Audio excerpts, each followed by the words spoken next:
to my channel. My name is Andy if you are new here. I'm a South African flight attendant for a local airline, and I know a lot of you guys watch my channel because you're interested in how to become a flight attendant in South Africa as well. And as of late, I've been getting quite a few questions from you guys about whether you should move forward with getting your cabin crew license and what do I think the chances are of you getting hired are and all that stuff. So I just really want to sit down and talk to you guys just about like the effects of COVID and everything happening in the world, just so that you can get a better idea of exactly how to decide, because I never want to tell you what to do with your life. So I want you guys to make the best decision for yourself, and then I'll tell you guys when I think that airlines will be hiring again. If you're curious, stay tuned and let's get into it. Alrighty, we all know the state of the world at this point. Of course, COVID negatively impacted a lot of different sectors in the world, but I want to talk today specifically about the travel and tourism and aviation sector. The problem with COVID is that it caused a lot of countries to have hard lockdowns where borders were closed, where travel wasn't allowed, where hanging outside at beaches and things wasn't allowed. A lot of hotels are struggling, airlines are still struggling, travel agencies, some of them had to close down. If there's a lockdown and people aren't traveling, then the travel industry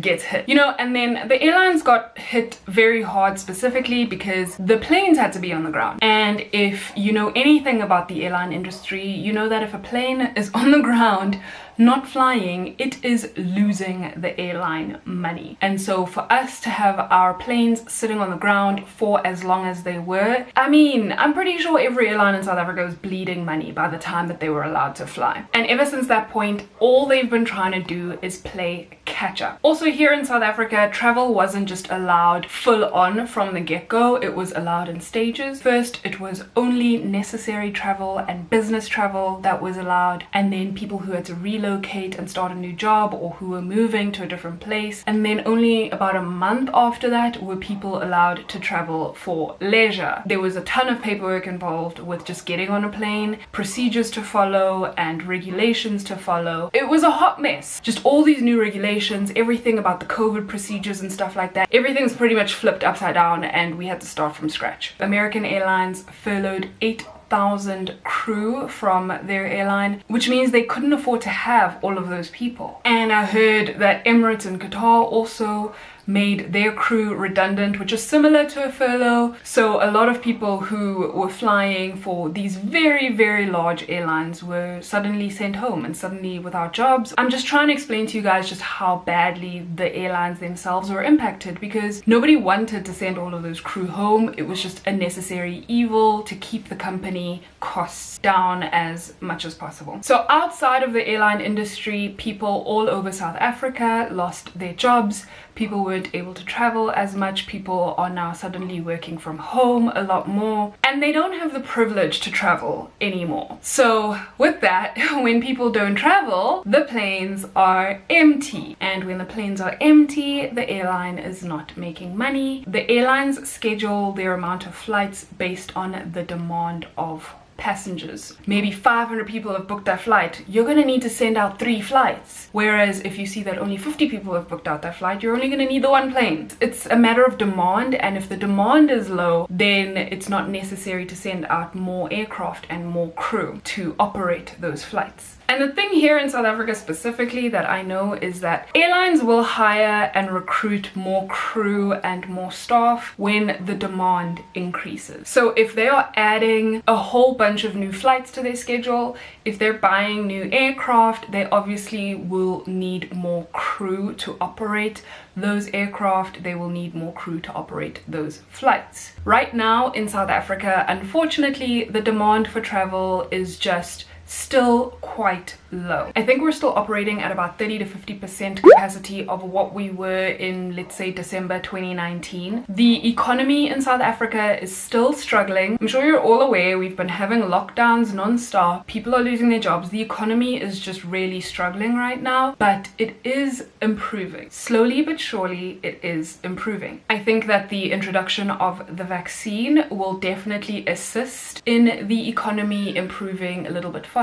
Once the vaccine comes and helps, then I think that more of our industry will be able to open up a lot more.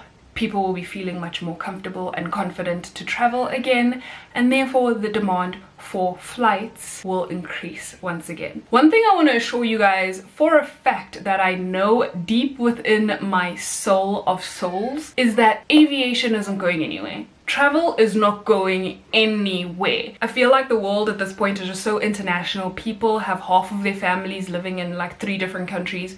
So there's a need for travel. There always will be a need for travel. It's just a matter of being able to do it safely, and just for a lot of people maybe getting a job again first so that they can be able to afford to travel again and stuff like that. Airlines will increase their flights. They will increase the number of aircraft that they have, and eventually they will have to increase the number of crew that they have. Overall, I want to say that yes, travel is definitely coming back. It is coming back slower than a lot of us would like, obviously, because I know a lot of you guys that watch my videos have had cabin crew licenses for a while, but you're not having the best luck in securing an interview or a job with any of the local airlines. Once again, I'm making this video to explain to you guys why it is taking as long as it is. They will definitely recruit again. It's just not going to happen right now. My best guess is that next year will be when I can confidently say airlines are consistently recruiting again. If one of the airlines is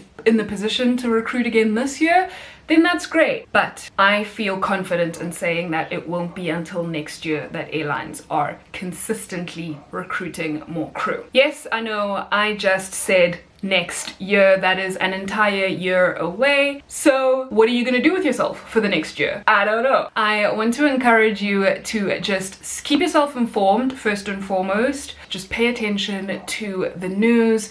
You'll be able to see changes in the travel industry, changes in the economy, if you just pay attention to what's going on in the news. And if you want to follow the local airlines, follow them on their Instagram, their Facebook, their website. Keep that tab open, girl, because they do actually communicate with the public about things like hiring and all that stuff. They mostly post on their Facebook pages when they are recruiting, so I suggest that you keep an eye out there, and just, you know, every week or so just go and check out their social pages to see if anything has changed. Pages like South African Cabin Crew Daily post when they see job openings at airlines, so that's also a great way to keep yourself informed as to when the airlines might be recruiting again. Hey guys, I'm quickly editing this video and I just wanted to jump in and say, I know that in this video I keep saying airlines can't afford to hire people, airlines aren't in the position to recruit new crew and stuff like that,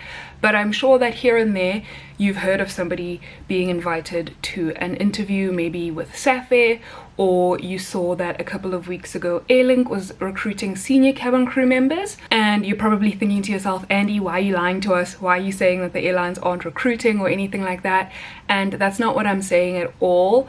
My purpose of this video is to let you guys know when airlines will be consistently recruiting over and over again on a consistent basis. Right now, the airlines that are recruiting quite sporadically, and I think that their reason for recruiting is more because the demand is starting to slowly increase. They might have had crew resign over the last year, so they just need to like catch up to having the normal amount of crew they used to have. But I'm not saying that no airline is hiring right now at all. All I'm saying is that right now the airlines that are lucky enough to be able to recruit are only recruiting sporadically just to meet their current demand. The purpose of my video is to tell you guys when airlines will be consistently and routinely recruiting crew once again, and I think that we'll only start seeing that trend next year. But in the meantime, I encourage you to focus on something else. Focus on getting experience that you are able to get. If you are able to get a job as a waitress in the meantime, if you are able to get a job as a babysitter, if you are able to get a job as an Uber driver, get something in the meantime, because obviously none of us like to just sit and wait for something that might never come, even though we're staying hopeful, obviously. But just do something, keep yourself busy, build up that experience. If you want to work on your CV and really perfecting your CV, go for it. Google flight attendant CVs and make yours look all pretty. Make sure you get a photo taken of yourself in formal wear, of your head and shoulders, and then another full body photo. Get that done, put that on your CV, make it look pretty, just so that when the airlines are recruiting, you are the first person in their inbox. You are the first CV that they see. Work on that kind of stuff to make yourself the best possible candidate for these jobs. If you want to, also just work on your relationship with your friends, spend some time with your family, work on your herb garden if that's what you want to do. I highly encourage keeping yourself busy in a time like this. I know it sucks that I don't have a definitive answer as to when the airlines exactly are going to be hiring again, but I hope that this video is still somewhat informative and helpful and gives you a little bit of peace of mind, just so you know what to do next, you know, just so you have a better idea of what to do next moving forward. Overall, I really just wanted to make this video to let you guys know not to lose hope. And I'm sure that before you even know it, you'll be joining us in the sky. Thank you guys so much for watching this video. I really hope you enjoyed it. Give it a thumbs up if you did. Leave a comment down below if you have any questions you still want me to address. I will see you all in my next video. Don't forget to spread good vibes and be kind. Bye bye for now.